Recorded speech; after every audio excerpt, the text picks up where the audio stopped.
उद्धव ठाकरेंनी आज दुपारी 4 वाजता महिला पदाधिकाऱ्यांची बैठक बोलावली। शाखा प्रमुखांच्या बैठकीनंतर शिवसेना भवनात या बैठकीचं आयोजन। आगामी मुंबई पालिका निवडणुकांच्या पार्श्वभूमीवर ही बैठक होणार। मनसे अध्यक्ष राज ठाकरे आज अंबरनाथ आणि कल्याणच्या दौऱ्यावर, तर स्थानिक स्वराज्य संस्थांच्या निवडणुकांच्या पार्श्वभूमीवर अंबरनाथ, उल्हासनगर, कल्याण, डोंबिवलीमध्ये पदाधिकाऱ्यांसोबत बैठक घेणार। शिंदेंच्या सेनेचीही आज संध्याकाळी 8 वाजता दसरा मेळाव्याच्या पार्श्वभूमीवर बैठकीला शिंदेंच्या सेनेचे सर्व मोठे नेते उपस्थित राहणार। उपमुख्यमंत्री एकनाथ शिंदे सुद्धा इथे मार्गदर्शन करणार। पडळकरांना भाजपच्या वरिष्ठ नेत्यांचं पाठबळ। जयंत पाटलांवरील टीका अश्लाघ्य आणि संतापजनक। जयंत पाटलांवर केलेल्या टीकेनंतर रोहित पवारांची पडळकरांवर टीका। कॅरी ऑन प्रणाली लागू न केल्यामुळे फार्मसीच्या शेकडो विद्यार्थ्यांचं शैक्षणिक वर्ष वाया जाण्याची शक्यता। नागपूर विद्यापीठात कॅरी ऑनच्या मागणीसाठी विद्यार्थ्यांचं आंदोलन। प्रभारी कुलगुरू माधवी खुर्डे यांच्या गाडीसमोर विद्यार्थी झोपले। मनोज जरांगेंबद्दल आक्षेपार्ह पोस्ट केल्याच्या आरोपावरून 2 गटात वाद। हिंगोलीच्या वसमत तालुक्यातील भोंडे गावातली घटना।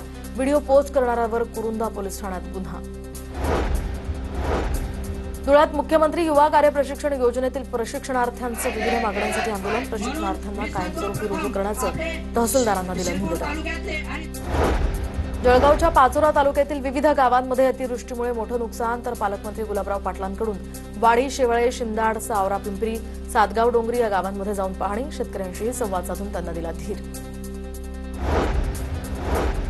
जळगावातील राष्ट्रीय तायक्वांडो स्पर्धेमध्ये महाराष्ट्राच्या खेळाडूंचा बोलबाला। 10 सुवर्णपदकांसह 4 रौप्य आणि 9 कांस्य पदक पटकावली। धुळे शहरालगत असलेल्या किल्ल्यावर स्वच्छता आणि वृक्षारोपण मोहीम। ज्येष्ठ व्यक्तींच्या हस्ते गडपूजन करून मोहिमेला सुरुवात। बीडच्या तेलगावमधील खामगाव पंढरपूर महामार्गावर पाणी साचलं, तर रस्त्याशेजारील नालीचं काम पूर्ण झालं नसल्यामुळे हे पावसाचं पाणी रस्त्यावर साचलं। या साचलेल्या पाण्यामुळे नागरिकांना मोठा मनस्ताप। लातूरच्या बोधोडा गावाजवळ उड्डाणपूल खालच्या रस्त्याला नदीचं स्वरूप, तर रस्त्यावर पाणी साचल्यामुळे एसटी बस या ठिकाणी अडकली। नांदेडमधील नुकसानग्रस्त शेतकऱ्यांना महायुती सरकारकडून 553 कोटींचा निधी मंजूर। खासदार अशोक चव्हाण यांची ट्विट करत माहिती। ऑगस्ट महिन्यामध्ये अतिवृष्टी आणि पूरस्थितीमुळे प्रचंड नुकसान। पुण्याच्या थेऊरमधील पूरस्थिती संदर्भात कारणीभूत ठरल्याप्रकरणी प्रसादराव पाटलांसह 6 जणांवर गुन्हा। ओढे, नाले, मोऱ्या बुजवून नैसर्गिक स्रोत कायमस्वरूपी बंद केल्यानं त्यांच्यावर कारवाई।